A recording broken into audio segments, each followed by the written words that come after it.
Eh bien bonjour à tous, bienvenue à l'église protestante de Millau, la source d'eau vive. J'ai choisi de travailler le livre de Ruth parce que nous pouvons y puiser de l'espérance. Et puis il amène à se questionner sur nos comportements, sur nos positionnements et surtout sur les valeurs du royaume de Dieu.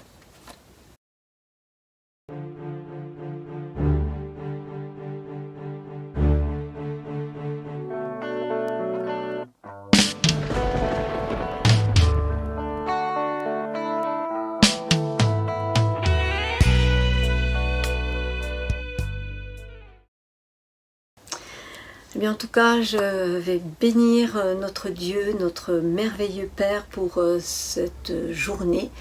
Merci parce que tu étends ta main au milieu de nous. C'est une journée bénie. Merci pour ta grâce auprès de chacun de nous. Nous te prions encore aujourd'hui d'illuminer nos intelligences, afin que nous comprenions en quoi consiste l'espérance à laquelle nous avons été appelés. C'est pourquoi je renverse encore toute forme de hauteur, de raisonnement, d'imagination, de forteresse qui se dresse contre la connaissance de Christ. Et j'amène nos pensées qui sont captivées à autre chose à l'obéissance de Christ. Je déclare lier les puissances des ténèbres. Je les rends sourdes, muettes, aveugles, inopérantes, inefficaces maintenant au milieu de nous. Pour tous ceux qui écouteront ce message, dans les cœurs, dans les pensées, dans les intelligences, dans les émotions. Nous te remercions, Père. Merci encore de déployer le ministère d'anges en faveur de ceux qui héritent le salut. Et je déclare, je délie la foi, la compréhension de tes promesses au milieu de nous, dans le nom puissant de Jésus-Christ. Te remercions, Père. Amen. Le livre de Ruth, eh bien, nous convainc que même si on a une vie banale, eh bien, on peut avoir une vie extraordinaire pour celui qui prend le risque de la foi du Dieu en Jésus-Christ. Et la foi, c'est une prise de risque. Et nous allons voir que dans ce livre, eh bien, plusieurs personnages vont prendre ce risque. Et puis on voit aussi que l'épreuve, eh bien, elle est parfois nécessaire et elle est là et elle nous permet de saisir les plans merveilleux de notre Dieu en Jésus-Christ. Alors l'histoire du livre de Ruth part donc d'une famille juive et au niveau historique, il s'agit donc d'une famille qui est... Cette histoire donc est placée à peu près 1 siècle avant le roi David et 11 siècles avant l'arrivée de Jésus de Nazareth. Alors je vais recadrer un petit peu l'histoire, mais vous aurez, je pense, le plaisir de la relire sous le regard et l'inspiration du Saint-Esprit. Donc au départ, c'est une famille donc juive avec un père, Elimelech, son épouse Naomi ou Noémie, tout dépend des versions. Et il se trouve qu'ils sont à Bethléem, donc dans le pays de la terre promise, et c'est la famine. C'est la crise économique. Et alors, ce père de famille décide de partir, et de partir au pays de Moab. Et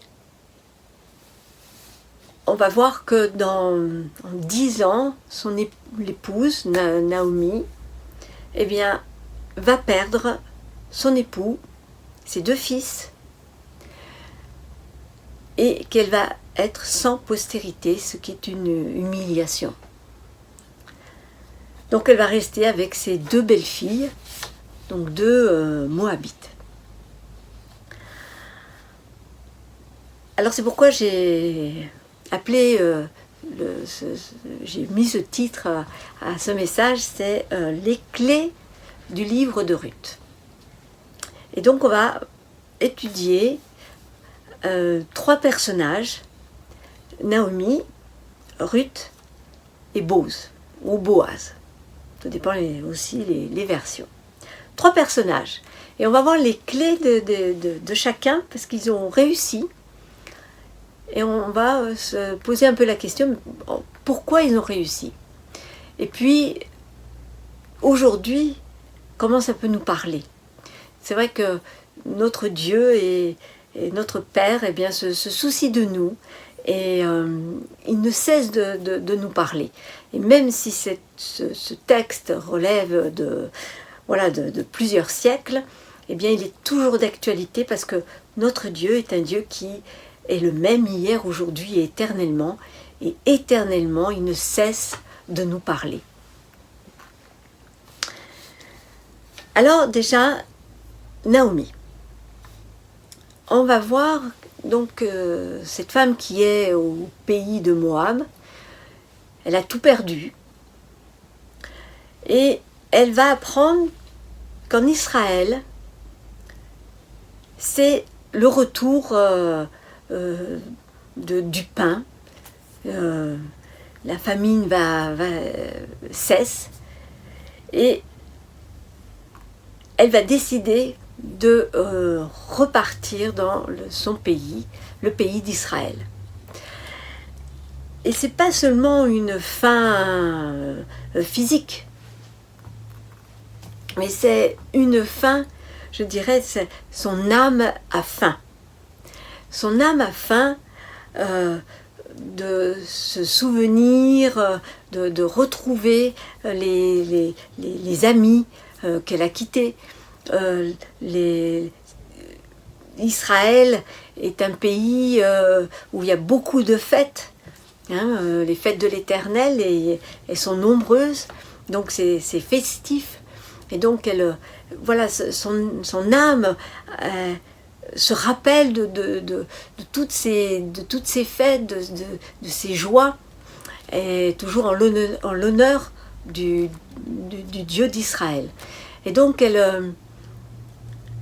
y a cette faim, son âme a faim et soif de retrouver son pays. Et puis le parfum de Dieu. Alors, elle va décider, elle va dire à ses 2 belles-filles, eh bien, vous pouvez retourner au pays de Moab, et moi je vais partir seule. Et c'est là qu'on voit que c'est une femme qui prend un risque. Et c'est le risque de la foi. La foi, c'est toujours prendre un risque. C'est-à-dire,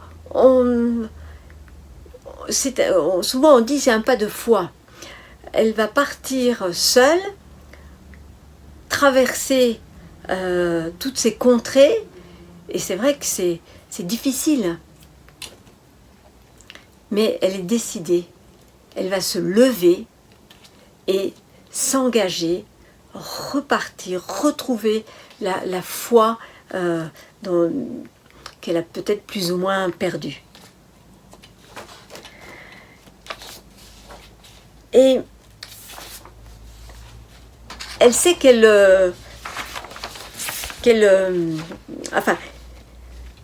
on pourrait dire aujourd'hui qu'elle n'était pas au bon endroit, ni au bon moment. Et elle s'est éloignée de cette bénédiction, mais elle va se lever justement pour pouvoir retrouver la bénédiction de son pays. Et elle va dire à ses belles-filles, elle dit, non mes filles, non, retournez dans vos familles et à vos dieux. Et pourquoi va-t-elle dire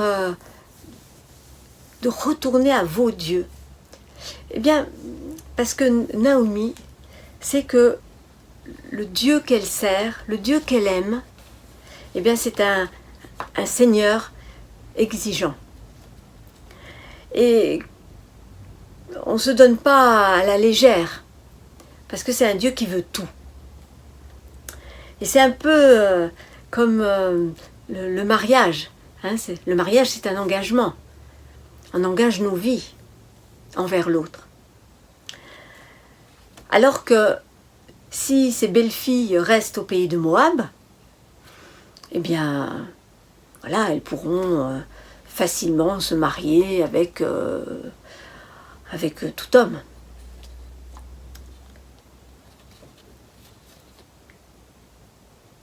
Dans Deutéronome 25, au verset 5 et 10, il est écrit que si un homme meurt sans laisser de postérité, un de ses parents épousera la veuve et le premier enfant mâle aura le nom du défunt. Et cette loi permet donc de garder la lignée des familles. C'est pour ça que notre Dieu, c'est un Dieu de famille. Et le plus important, c'est la famille. Et c'est pour ça que une valeur essentielle, c'est le mariage. Et on voit que c'est comme un héritage, mais aussi un héritage spirituel, pas seulement que matériel, naturel. Alors pour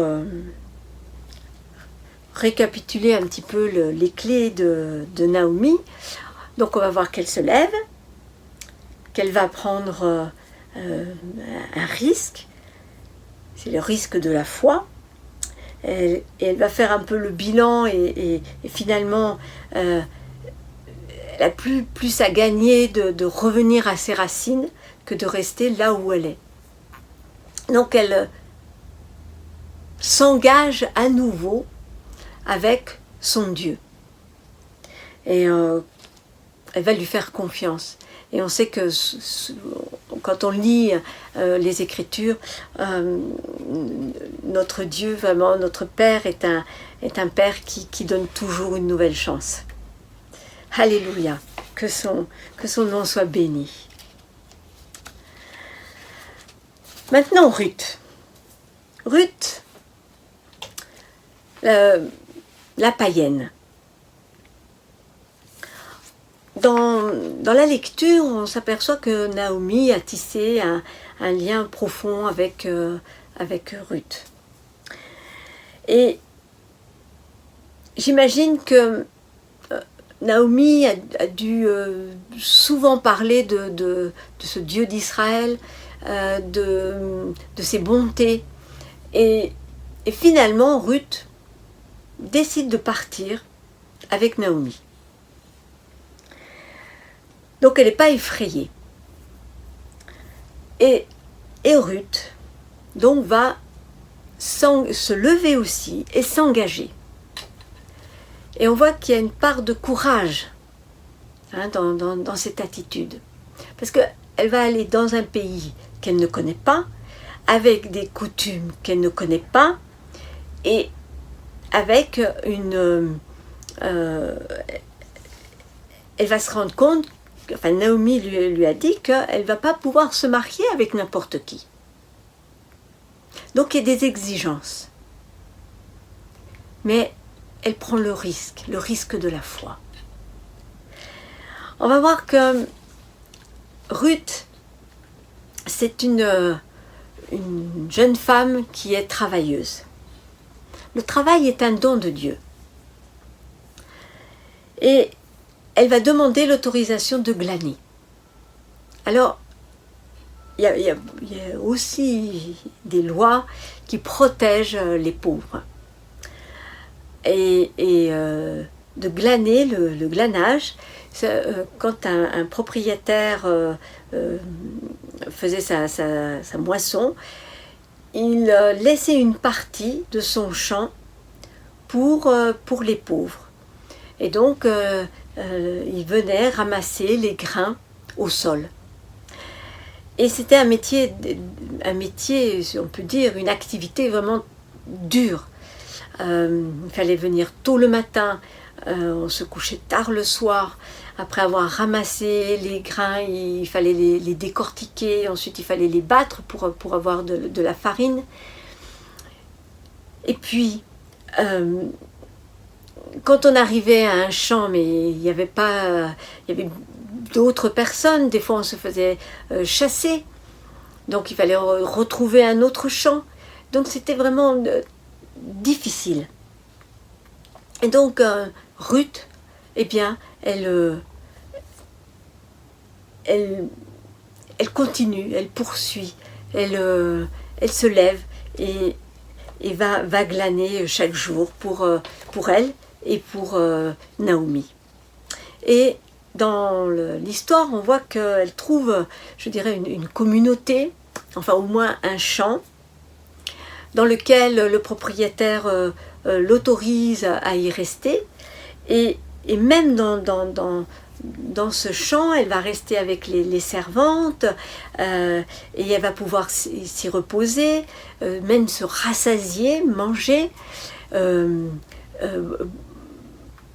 partager aussi le repas, et donc être protégée. Et bon, c'est vraiment, on voit que dans ce livre, il est prophétique à plein de niveaux. Et là, on peut le comparer un peu à l'Église. C'est une image de l'Église de Jésus-Christ. Donc, elle se lève, elle s'engage, elle est travailleuse, et puis elle est obéissante. Elle est obéissante parce qu'elle va se soumettre ou accepter les propositions déjà de Naomi. Hein, elle va lui dire, tu vas aller dans tel champ, tu vas aller là, et puis beaucoup plus loin, elle va dire, eh bien écoute, tu vas aller te coucher au pied de Bose, qui est le propriétaire du champ. Donc, elle va obéir à chaque fois. Et c'est une grande qualité parce que Naomi, elle sait pourquoi elle fait tout ça.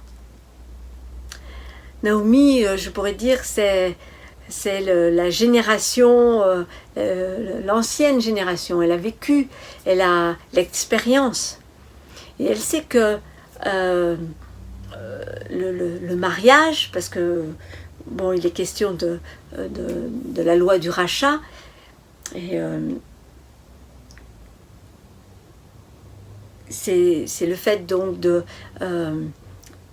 qu'un parent épouse la veuve, hein, et avoir une descendance, hein, ce que je vous ai expliqué tout à l'heure, c'est la loi du rachat. Donc, une question de mariage. Et Naomi sait que pour un mariage, il faut des bases solides. Et elle sait que pour avoir ces bases, il faut que l'homme aime Dieu, qu'il respecte les lois de Dieu et qu'il respecte les autres. Et que, eh bien, s'engager dans un mariage, c'est qu'on engage tout son être, son corps, son âme, son esprit, et que c'est une lourde responsabilité. Et c'est un peu ce que prévoit Naomi pour Ruth.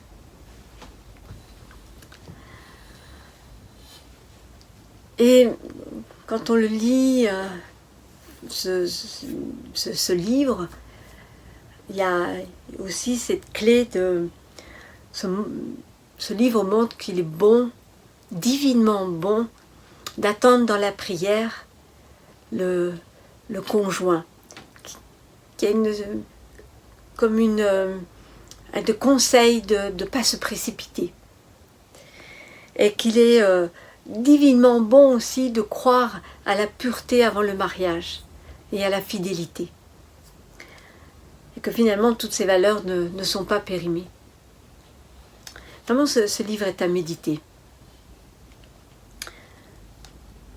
Mais c'est toujours un choix. Hein. Dieu n'impose rien. Hein. Enfin, Ruth écoute les directives de Bose. Que va-t-il lui dire? Donc c'est le propriétaire du champ, hein, là où elle va glaner ses grains. Il va lui dire: ne va pas glaner dans un autre champ. Ne t'éloigne pas non plus d'ici. Attache-toi à mes servantes. Tu auras les yeux sur le champ que l'on moissonne. Autrement dit, dans ce champ, tu as la provision et la protection. Et il y a une crainte de Ruth face à ce propriétaire, parce qu'elle va s'y soumettre. Et du coup, elle va respecter les consignes, se soumettre à ses conseils. Donc, les clés de Ruth, on l'a vu, donc elle se lève, elle prend des risques, les risques de la foi, elle est travailleuse, donc aussi courageuse, et elle a cette crainte de marcher là, dans les bons conseils. Et puis l'obéissance face aux autorités, hein, que ce soit Naomi ou Bose. Maintenant, Bose, ce propriétaire du champ, le maître. Alors, Bose signifie en hébreu « en lui est la force ». Et je vous ai dit que ce livre est vraiment prophétique, c'est que là, Bose, c'est la figure, c'est le représentant de Jésus, c'est l'image de Jésus-Christ, hein, rempli d'autorité, de sagesse. Et donc on voit que Bose donne du travail à Ruth et il lui offre la protection. Donc c'est une protection qui est physique, qui est morale, psychologique, donc qui englobe vraiment tout son être. Quelles sont les qualités de cet homme? On voit déjà que c'est un homme d'honneur et qui protège sa réputation. Ce qui est intéressant, c'est qu'il va soulever par 2 fois, il va parler de Ruth en disant que c'est une femme de valeur. Et c'est intéressant parce que ça m'a fait penser à Proverbe 21 qui parle de cette femme vertueuse. Il faut vraiment le lire avec le regard du Saint-Esprit. Et voilà, il reconnaît en elle toutes ces valeurs, donc qu'on a déjà citées tout à l'heure. Il va voir donc que c'est une femme qui s'engage. Et puis, on va voir plus tard que Naomi donc demande à Ruth de se coucher aux pieds de Bose. Et on se dit, mais comment va-t-il réagir, Bose, face à une femme là qui vient à la tombée de la nuit, au pied dans son lit, à ses pieds, que va-t-il faire? Eh bien, il ne va pas agir comme un voleur. Il va respecter Ruth. Et il va lui dire même, oh, sois béni, donc au chapitre 3, verset 10, sois béni du Seigneur, ma fille. Cette dernière marque de fidélité vaut mieux encore que la première, car tu n'as pas couru après les jeunes gens pauvres ou riches. C'est-à-dire qu'il honore son obéissance et il honore sa sagesse. Dans le sens où elle a dû prier et attendre dans la prière les signes de celui qui est l'élu.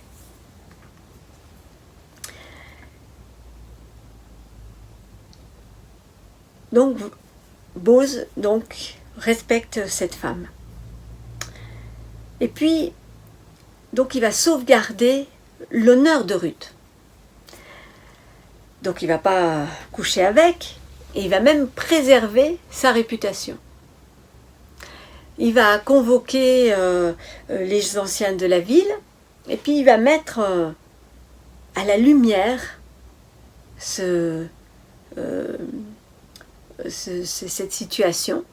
Hein, c'est une proposition de mariage, et donc là, il y a la loi du rachat, et il va agir d'une manière transparente. On voit qu'il agit pas d'une manière précise, méthodique. Parce que le mariage, c'est pas rien. C'est un engagement pour la vie. Et donc, il va donner sa parole. Et s'il donne sa parole, eh bien, il va garder sa parole. Et c'est ce qu'on peut honorer notre Seigneur et Père, c'est qu'ils gardent leur parole envers nous. Que son nom soit béni pour notre Seigneur Jésus et notre Père Céleste. Alors voilà, les clés de cet homme, Boz, hein, un homme d'honneur, de parole, d'honnêteté. Il est authentique, il est transparent.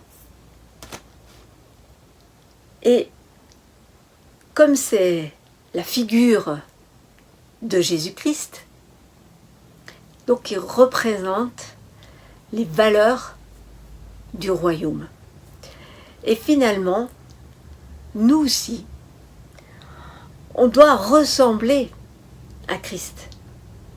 Et donc tendre à ses qualités, à ses traits de caractère. Et finalement, c'est un héritage spirituel, hein, qu'on doit garder. Et je vais vous citer Éphésiens 4, 14, 15, qui dit donc la stature parfaite de Christ. Donc on voit dans Boz la stature parfaite de Christ, afin que nous ne soyons plus des enfants, flottant et emportés à tout vent de doctrine par la tromperie des hommes, par leur ruse dans les moyens de séduction, mais que, professant la vérité, dans la charité, nous croissions à tous égards en celui qui est le chef, Christ.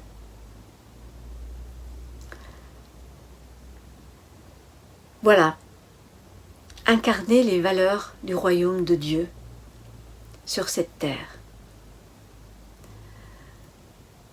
Je bénis vraiment la parole de notre Dieu. Et je vais prendre juste un temps de prière.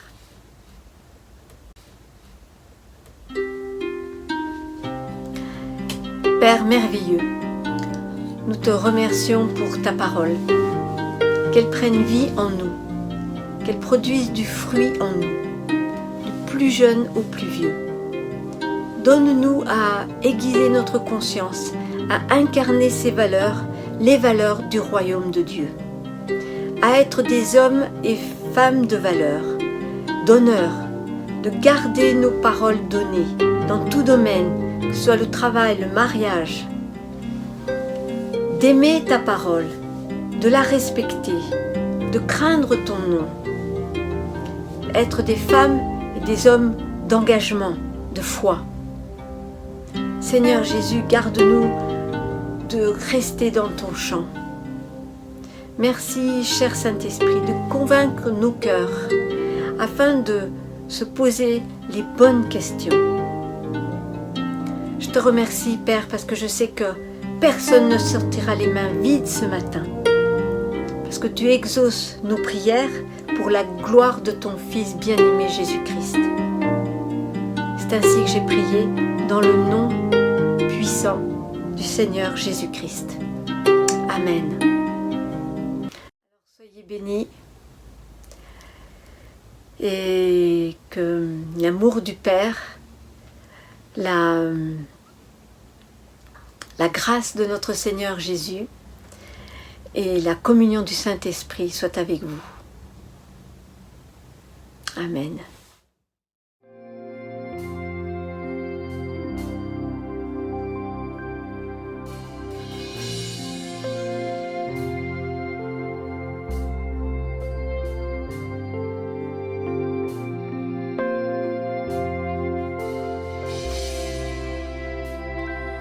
Ne me fais pas quitter ce lieu, Seigneur, si tu ne marches pas toi-même avec moi.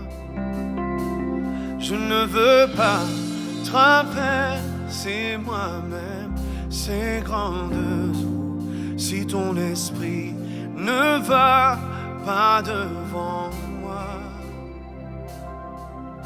Car là où est le maître, c'est là que je veux être. J'ai déposé ma vie sur l'autel. Oui, là où est le maître, c'est là que je veux être. Je choisis les richesses éternelles. Ne me fais pas quitter ce lieu, Seigneur, si tu ne marches pas toi-même avec moi. Je ne veux pas traverser moi-même ces grandes eaux si ton esprit ne va pas devant moi. Car là où est le maître, c'est là que je veux être. J'ai déposé ma vie sur l'autel. Oui, là où est le maître, oh. C'est là que je veux être. Je choisis les richesses éternelles. Là où la route ne peut détruire, où le voleur ne peut percer. Là où tu es, Seigneur, je serai ton serviteur. À tes pieds, je dépose ma vie. Là où est le maître, c'est là que je veux être. J'ai déposé ma vie sur l'autel. Oui, là où est le maître, là aussi sera son serviteur. Je choisis les trésors dans le ciel éternel. Là où est le maître, là aussi sera son serviteur. Je choisis les trésors dans le ciel. Oh,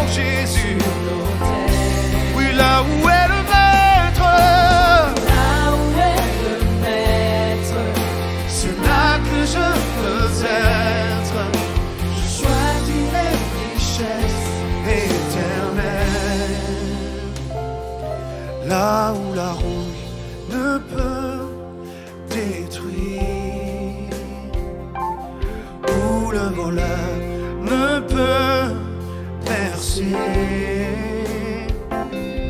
Là où tu es, Seigneur, je serai ton serviteur. À tes pieds, je dépose ma vie. Là où est le maître, chantons-le. Je veux être avec toi, Jésus, Seigneur de ma vie, sur l'autel. Oui, là où est le maître, là aussi sera son serviteur. Je choisis les trésors dans le ciel. Oh Jésus, tu es le maître de ma vie.